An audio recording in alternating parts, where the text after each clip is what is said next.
I was born and raised in Switzerland.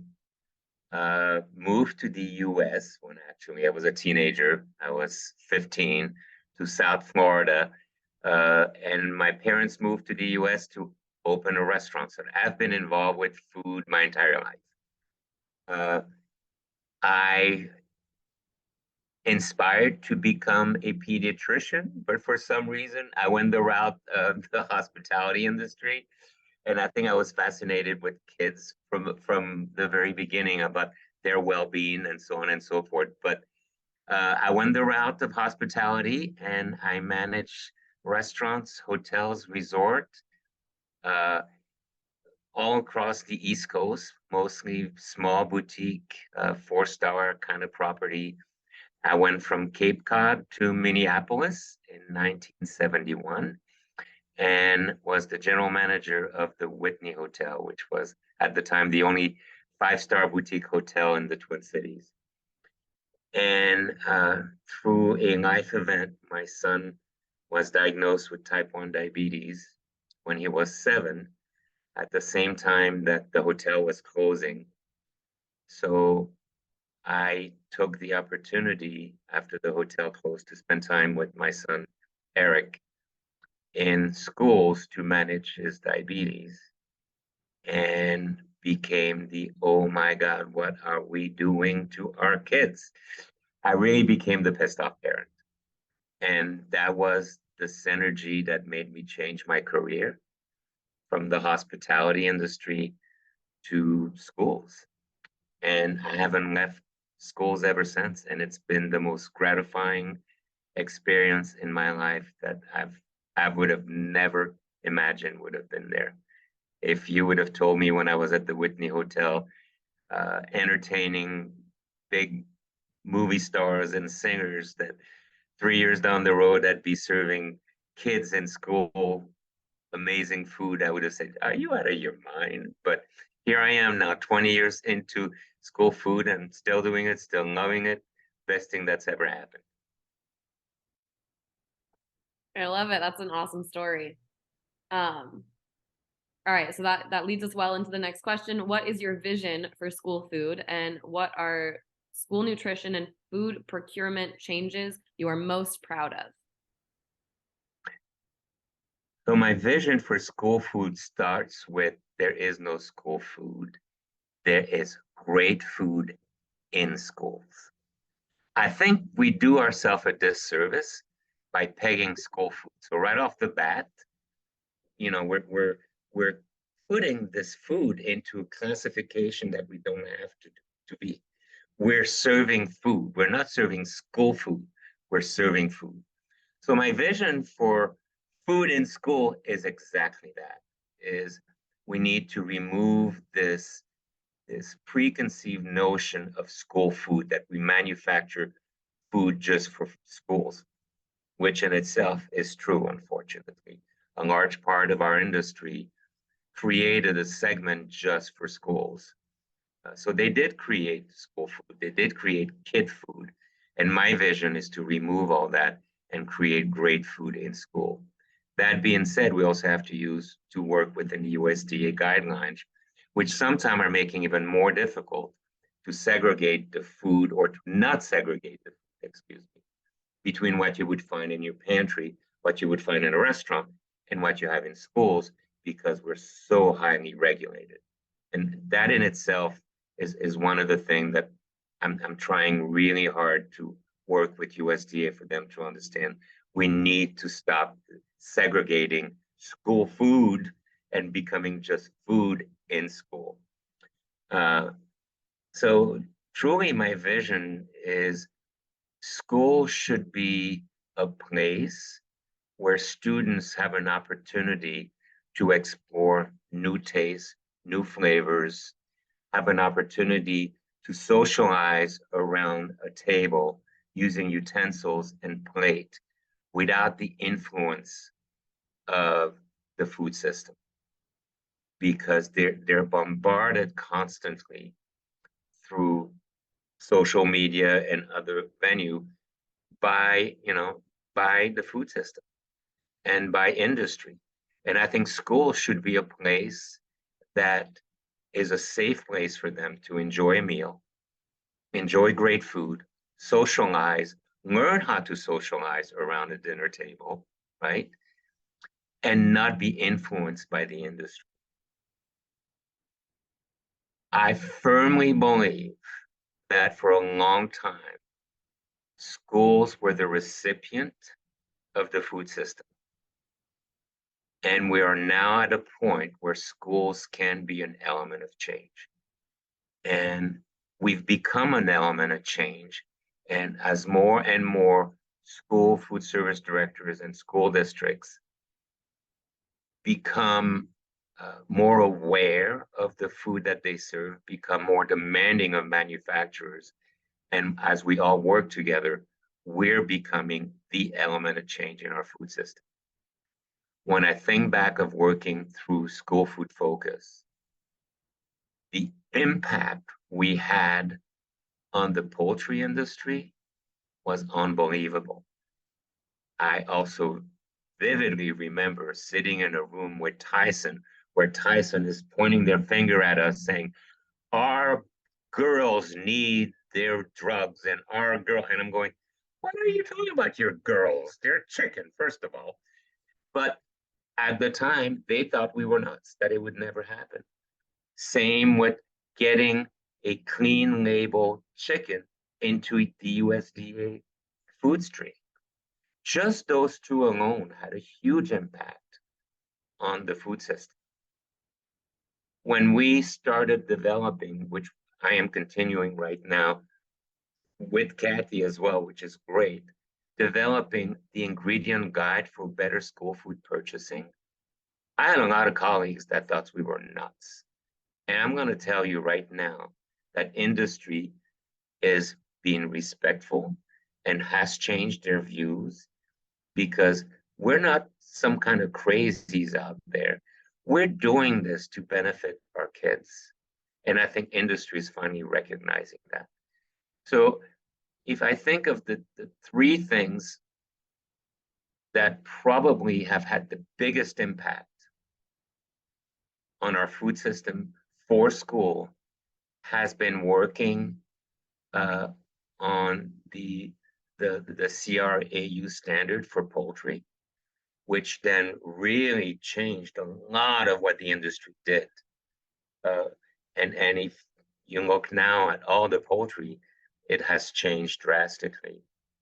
The other one was working on the ingredient guide, which has resulted in a lot of, and I hate to use the word clean label, but in products that are more wholesome, using better ingredients for our schools.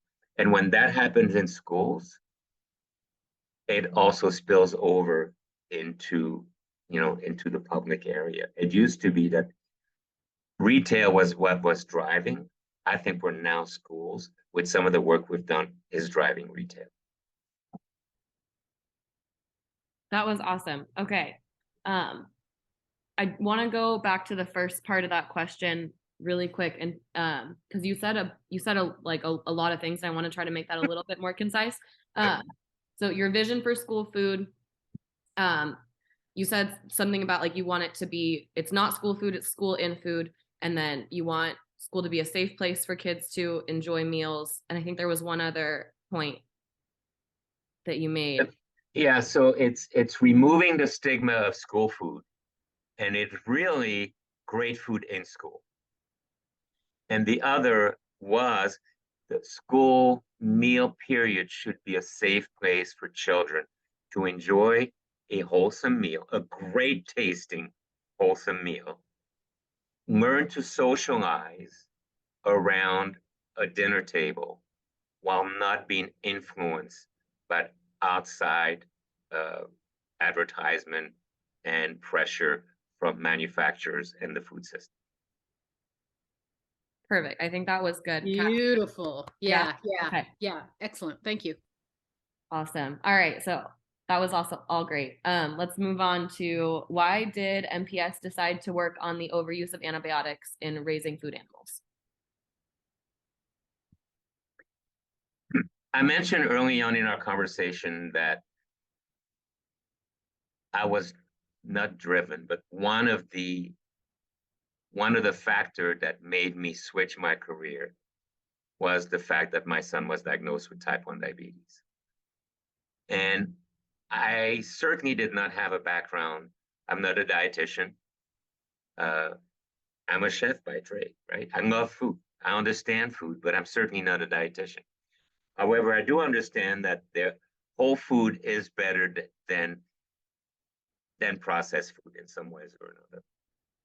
But when Eric was diagnosed with type 1 diabetes, I started doing a lot of reading and became just appalled of what the food system had done overall.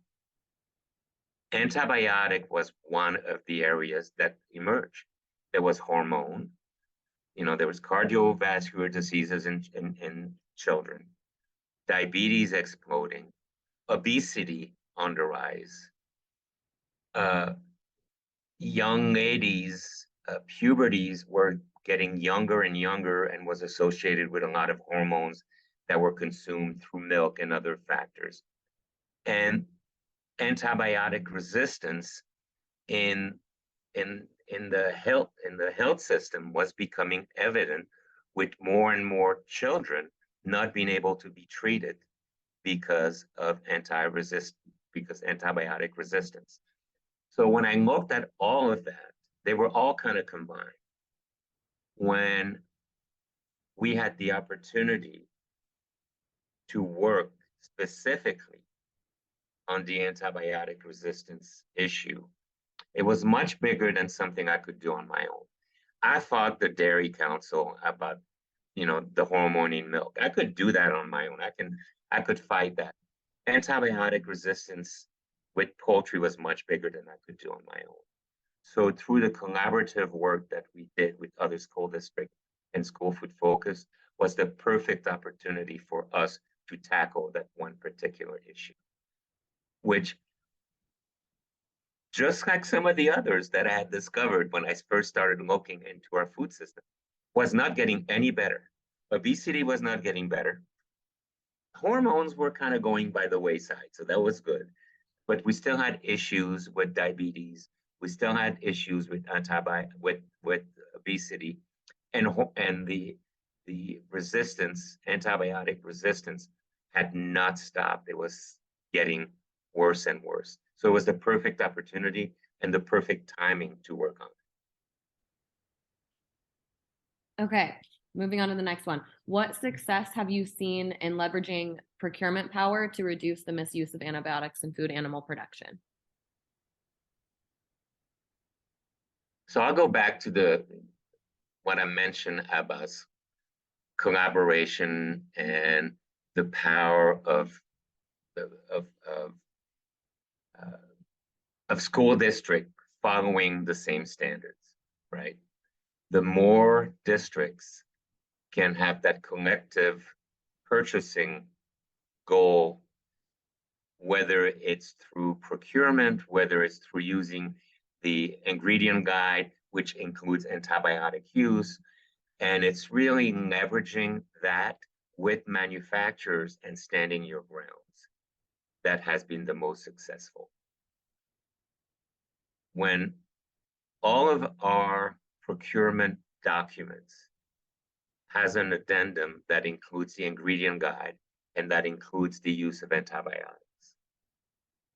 And 8 years or 7 years ago, maybe it's 6 years ago, I don't know when we started attaching that, we were getting resistance, but we stood our ground and manufacturers knew that unless they made change, we would not move forward with certain products with them.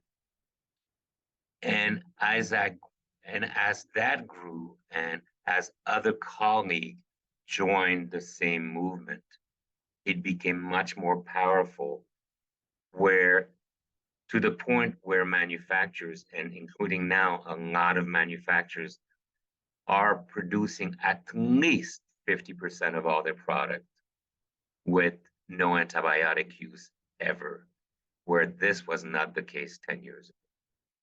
And that can only be attributed through the collective purchasing power of school districts.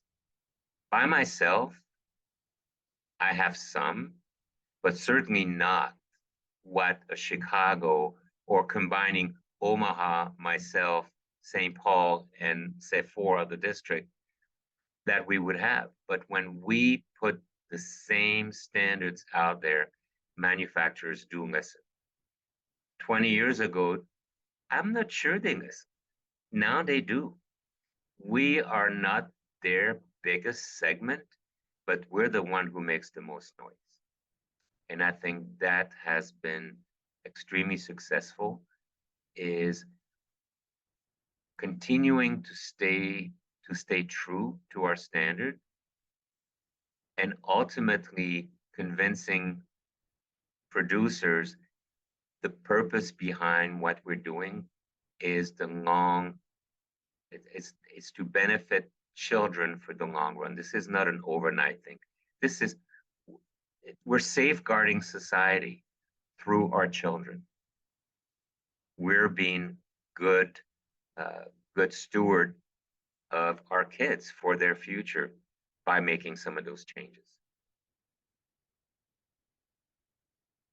All right, so can you talk about how institutions, especially through K-12 systems, can shift the marketplace? I think you kind of touched on this, but we'll go into it one more time. You know, I did touch on that, but I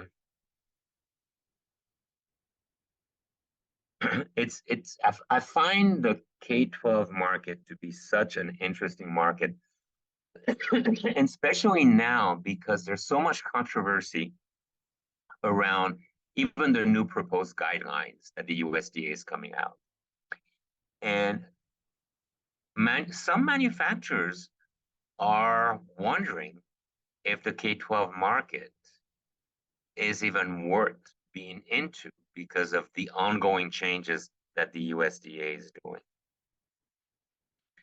So that's a challenge, yet at the same time, I think this is the perfect opportunity to continue on what we started in trying to bring the food we serve to kids closer to what real food is and removing as much process and barrier as possible that differentiates school food from real food. We need to kind of gap that down.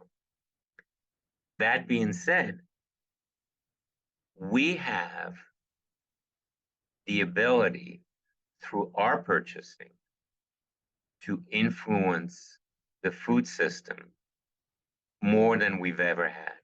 Or let me rephrase that. We have people now that are more committed than ever to wanting to make a change in the food system, that are not willing to be recipient of manufacturers just giving them something because it's more convenient for them and it's more profitable for the manufacturer. Now it's just the other way around. I don't care. I mean, you have to make money. This is the way of the way we live. I understand that. But ultimately, as your customer, I'm going to tell you what I want from you. And if you can't provide it, I will go to somebody else. And that is working. So schools have become the element of change. I vividly remember a yogurt manufacturer that was covered in sprinkles and telling the salesman, when your yogurt is a yogurt and not a candy, or not yogurt masquerading as a candy, maybe we can talk. Well, those are gone. Those sprinkles are all gone. I'm still not thrilled with the product, but the sprinkles are definitely gone because more and more people have said, you know, we need to stop that. We need to stop masquerading and looking at kids as they're not a commodity. We should not be making food for this segment that, you know, as kids being a commodity. We need to make food as food and teach kids how to eat. And that's become where school districts have become the element of change by being more demanding, not willing to accept changes from manufacturers. I don't know. For a long time, school were the recipient of the food industry, right? Manufacturers created a product, brought it to school, said, hey, it's so much more convenient. It's going to save you time. It's going to save you labor. But ultimately, it's highly processed for the kids. But we never got that. We are now at a point where school system, food service directors no longer are accepting that. As the customer, they are demanding specific products. They have very specific standards that they want, and the industry is aware of it. We've become the element of change because industry now realize if they don't make that change, we go to somebody else. And if the second person doesn't do it, we'll go to a third person who might be a much smaller manufacturer who will grab that opportunity and do what's right. So we have become a real element of change by becoming much more demanding to ultimately affect positively what we serve our kids. I think that was great. Thank you. Excellent. Yep.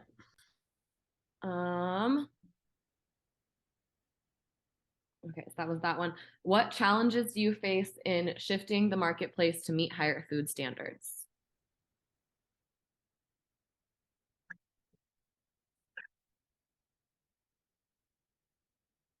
The standards are there. The barrier, in my mind, is that as a country, we don't value food for what it's worth. We value cheap food. We don't value high quality food. And I say that because I think the barrier is in cost and in budget. Because we have so little value for food, we focus on what is the cheapest way we can make a food, as opposed to how do we provide the highest quality food? Because as a society, we value food. And therefore, instead of USDA giving me $4 to make a meal, realizing that because we value food and the impact food has not only on a child's health, but on our environment and the future of our generation, it's not $4 you need, it's 6 or 7. That will drive higher standard because it will elevate the value of food. We need to start thinking of food differently than just something to shove down your face while you're driving or on your way to work or whatever it is, and respect it for what it does to you and the environment. I think that's the biggest challenge, where I speak with even some colleagues or some other within the school district. They don't see the value of food. It's like, oh, it's just lunch, just get them in, get them out. No, that's not what food is. Food has many, many different aspects. You know, we haven't talked about the pleasure that food can bring to someone, the real pleasure. I'm not talking about eating a bag of potato chips while sitting on the couch. I'm talking about the wonderful flavors and texture and savoring food, right? All those things. But putting that aside, there's a high value on the food for what it does to a child's body that we need to respect. And until we respect that and appreciate that, we will keep facing financial issues because our budgets are so low. We already have the standards for high quality food. They exist. We understand them, not the entire society, but the standards are there. We fully understand what those standards are. The issue we face is, as a country, we don't value food for what food is. We have one of the lowest of any country budget for what we spend on food. Our food is based on what is the most efficient, cheapest way to bring food to the table, not what is the best, highest quality that had the most positive impact on our kids and the environment. And until we change that perception and elevate the value of food, we will keep running into budgetary issues because our budgets are based on cheap manufactured food and not high quality food. What is the one thing you think people can do to actually help battle superbugs?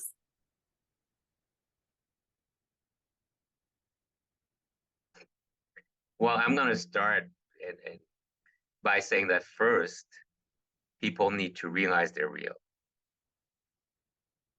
So there has to be some education component up front, because unfortunately, and I know I even face that when I talk to people, they don't see it. They don't see it until it's too late. So what can people do is get educated around superbugs and everything that we're facing. And I think COVID was probably a wake-up call to a lot of people, even though some people still think it never happened. But that's a whole different conversation. But for a lot of people, it was a wake-up call to realize that, yeah, we don't live in a cocoon. We don't live in a bubble. We're susceptible very quickly. So I think what people can do is become better educated about the potential risk. And when feasible, because it's not always feasible for a lot of people, is speak with your purchase. Become a better consumer, understanding how and what you purchase, whether it's produce, whether it's pesticides, GMOs, antibiotics, hormone. It's being aware of what you put in your body through what you purchase. And that can only happen, though, with better education. How we get the education out there, I'm not sure. But to me, that's a huge component that people need to have.